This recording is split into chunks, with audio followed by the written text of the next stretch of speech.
Hello student, स्वागत है आपका ज्ञानी मीटे में। और आज हम क्लास 6 की जो आपकी बुक है भूगोल का चैप्टर नंबर 1 के जो क्वेश्चन आंसर है वो करेंगे, क्योंकि हमने चैप्टर पिछली क्लास में कर लिया था। तो चलिए क्वेश्चन आंसर की तरफ चलते हैं।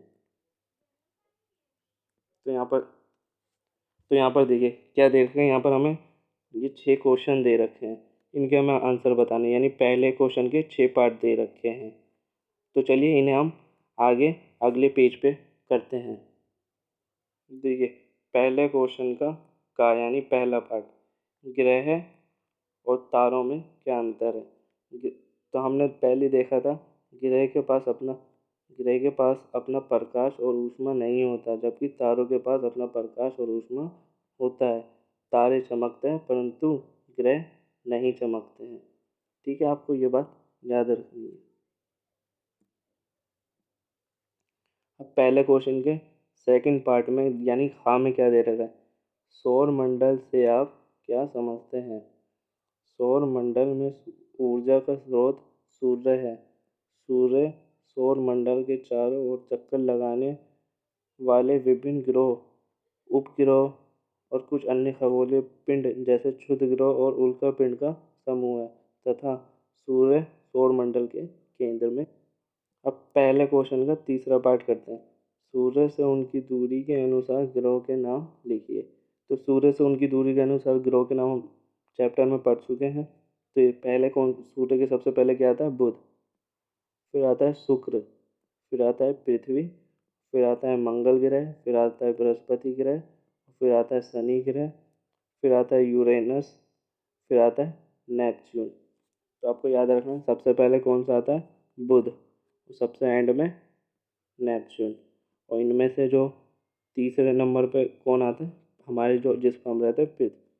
पहले क्वेश्चन का चौथा पार्ट, पृथ्वी को अद्भुत ग्रह क्यों माना जाता है।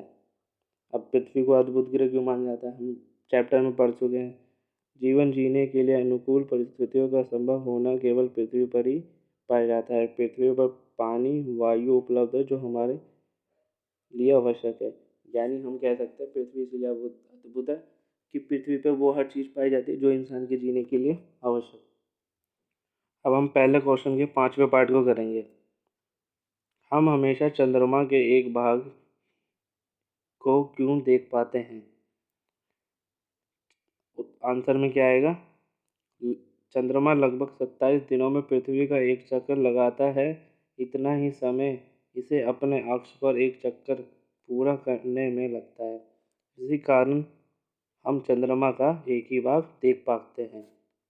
जैसे कि मैंने पहले ही बताया था, अगर चंद्रमा क्या है, उसका हम सिर्फ एक ही हिस्सा देख पाते हैं।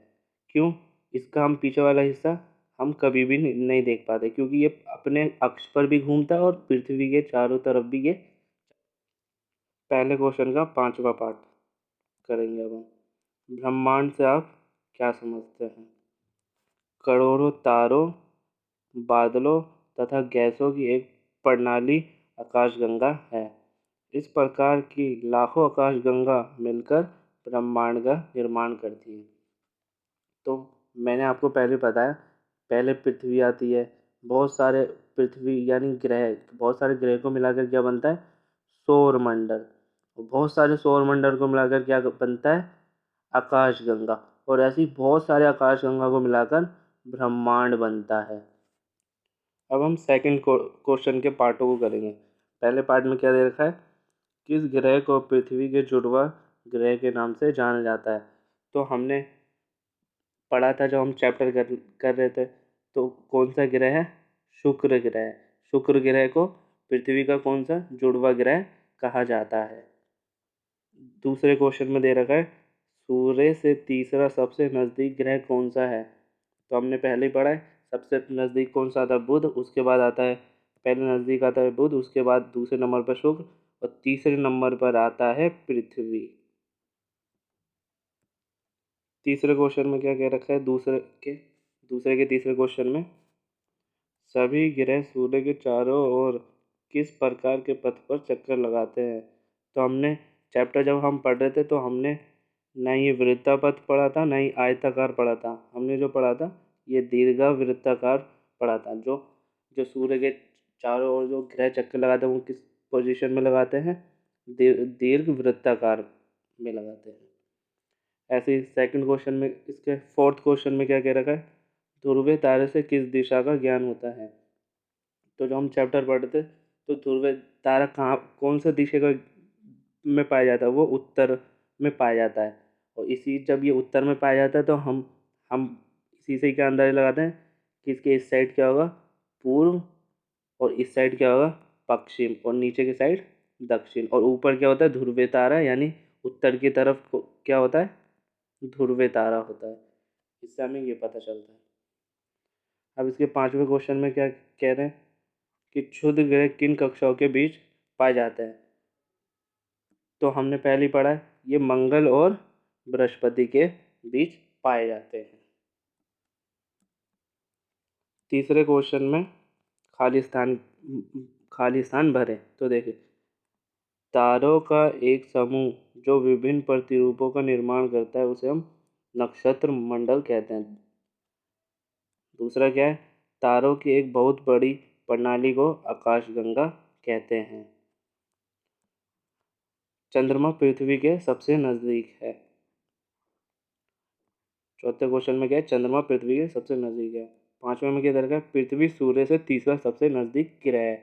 ऐसा हमने चैप्टर में भी पढ़ा था और ऊपर भी हमने क्वेश्चन करा है। छठे क्वेश्चन में क्या है?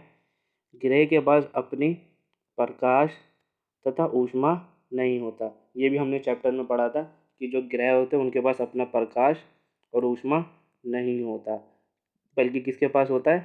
तारे के पास। और पृथ्वी के सबसे करीब कौन सा तारा है? सूर्य है। तो अब हम मिलते हैं नेक्स्ट चैप्टर में। अगर आपको कोई डाउट हो तो आप